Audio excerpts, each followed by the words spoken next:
नमस्कार, स्वागत है हमारे चैनल एजू किरण में। और आपको पता है कि हम लोग इस समय संविधान पढ़ रहे हैं और संविधान में हम लोगों ने प्रारंभिक परिचय समितियों के बारे में पढ़ चुके हैं। अब उसी के आगे हम लोग पढ़ेंगे सभी परीक्षाओं की दृष्टि से महत्वपूर्ण अनुसूचियां। ध्यान रखेंगे संविधान की अनुसूचियां, अनुसूची अर्थात शेड्यूल। तो ध्यान देंगे हम कि हमारे संविधान में वर्तमान में 12 अनुसूचियां हैं, 12 अनुसूचियां हैं। ठीक है,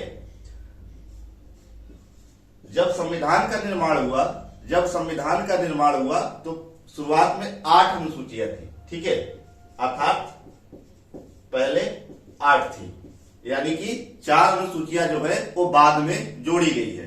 अब इन्हीं 12 अनुसूचियों के बारे में हम लोग क्रमानुसार देख लेते हैं।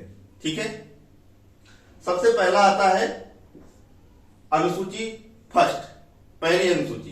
पहली अनुसूची में यह बताया गया है कि भारत के राज्य क्षेत्र और उनके अधिकार क्षेत्र, भारत में कितने राज्य हैं और उनके कहां कहां तक अधिकार है, उसके बारे में दर्शाया गया है। ठीक है, तो आपको पता होना चाहिए कि भारत में जो है 28 राज्य और 8 यूनियन टेरिटरी है। ठीक है, इस बात को ध्यान देंगे। दूसरे में दिया गया है विभिन्न पदाधिकारियों के वेतन और भत्ते, वेतन और भत्ते विभिन्न पदाधिकारियों के। तो पदाधिकारियों में कौन कौन से आ जाएंगे, जैसे राष्ट्रपति हो गया,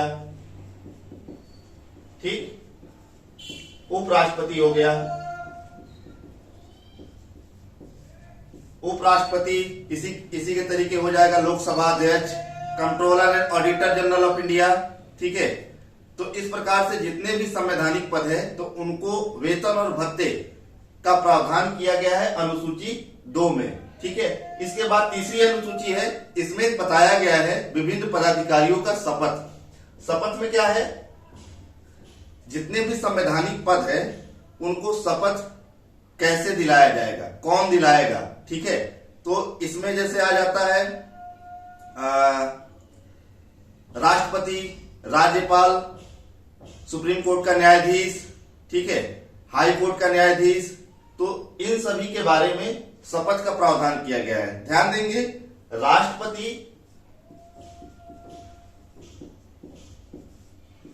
उपराष्ट्रपति और राज्यपाल, इनके शपथ का प्रावधान अलग से दिया गया है।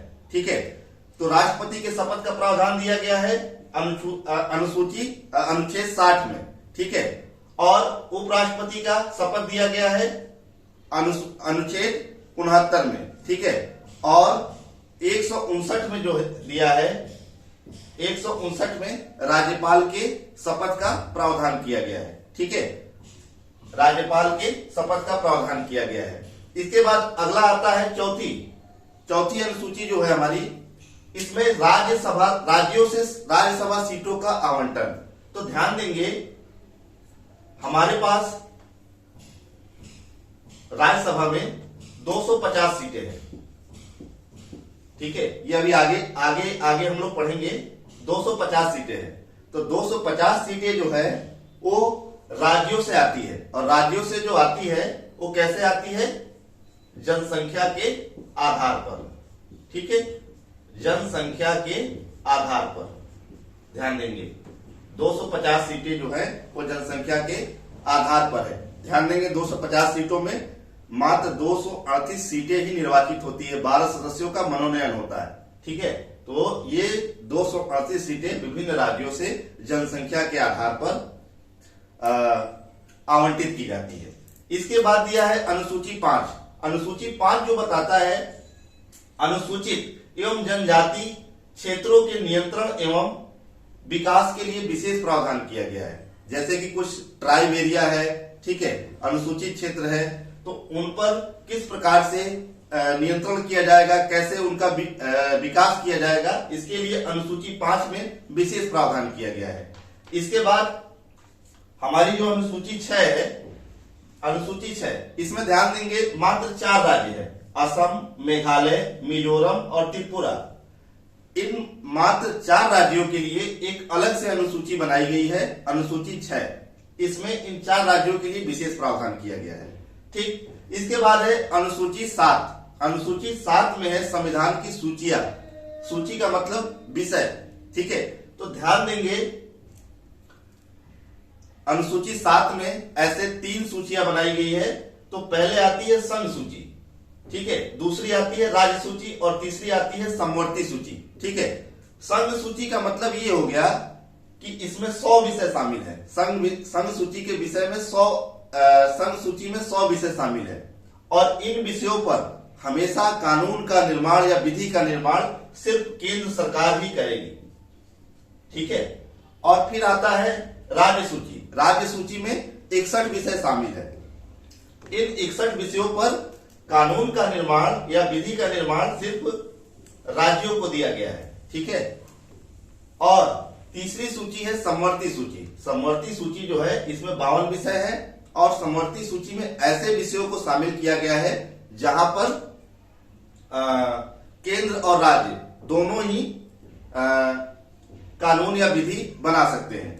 ठीक है, तो इस प्रकार से हमारी 3 अनुसूचियां हो गई, संघ सूची, केंद्र सूची और राज्य सूची। ठीक है, इसके बाद है अनुसूची 8। अनुसूची 8 में जो दिया है इसमें 22 भाषाओं का वर्णन है। ध्यान देंगे कि जब संविधान का निर्माण हुआ, संविधान का जब निर्माण हुआ तो मात्र उसमें 14 भाषाएं थी।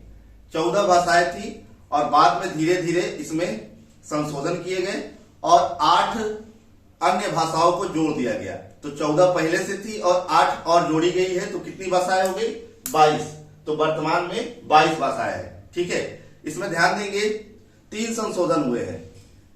21वां संविधान संशोधन, 71वां संविधान संशोधन और 92वां संविधान संशोधन। ये 3 संविधान संशोधन हुए हैं और इसके तहत इन 8 भाषाओं को और बाद में जोड़ा गया है। ठीक है, और इस प्रकार से अनुसूची 8 में 22 भाषाएं हैं। ठीक है, तो ये हमारी प्रारंभ में यही मात्र शुरुआत में यही 8 अनुसूचियां थी जब संविधान का निर्माण हुआ। ठीक है, उसके बाद 4 और अनुसूचियों को जोड़ा गया, वो बाद में जोड़ा गया। ठीक है, तो जो 9वीं अनुसूची है वो बाद में जोड़ी गई है और ये अनुसूची जो है ये भूमि सुधार के लिए जोड़ी गई और इसके लिए संविधान संशोधन, पहला संविधान संशोधन किया गया। पहला संविधान संशोधन किया गया 1951 में। ठीक है, 1951 में। और भूमि सुधार में तमाम प्रकार के प्रावधान किए गए, जिसमें सबसे महत्वपूर्ण था कि भूमि सुधारों से संबंधित कानूनों को न्यायालय में चुनौती नहीं दी जा सकती है और इसी के लिए अनुसूची 9 का निर्माण किया गया। ठीक है, उसके बाद परीक्षा में काफी पूछा जाता है 10वीं अनुसूची। 10वीं अनुसूची क्या है भाई? 10वीं अनुसूची है दल बदल। आप लोग देखे होंगे तमाम नेता जो है एक दल को छोड़कर दूसरे दल में चले जाते हैं, दूसरे दल को छोड़कर तीसरे दल में चले जाते हैं।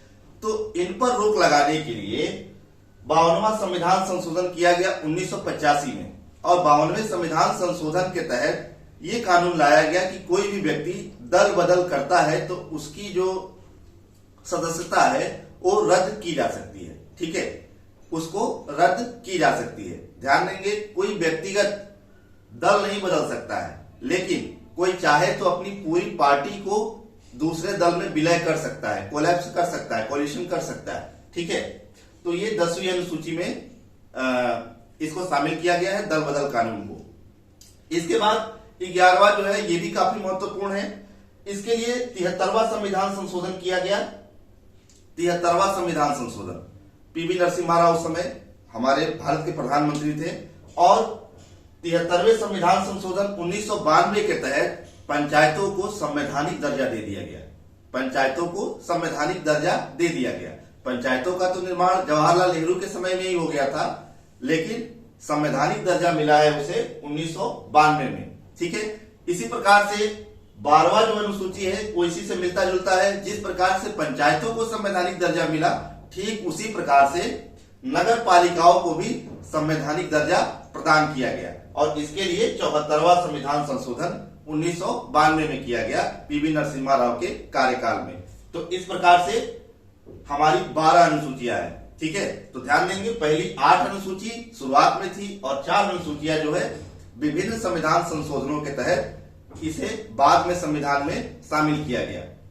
9वीं अनुसूची को शामिल किया गया पहले संविधान संशोधन से, 10वीं को किया गया 52वें संविधान संशोधन से और 11वीं को किया गया 73वें संविधान संशोधन से और 12वीं अनुसूची को 74वें संविधान संशोधन से भारतीय संविधान में शामिल किया गया। तो इस प्रकार से ध्यान देंगे ये हमारी 12 अनुसूचियां हो गई और सभी परीक्षाओं में लगभग जितने भी अच्छे एग्जाम होते हैं उसमें एक आध क्वेश्चन बन जाते हैं। तो इसको ध्यान से पढ़ेंगे, काफी सिंपल है। ठीक है, तो इसी के आगे अगले वीडियो में हम लोग पढ़ेंगे। तब तक के लिए धन्यवाद। आपका दिन शुभ हो।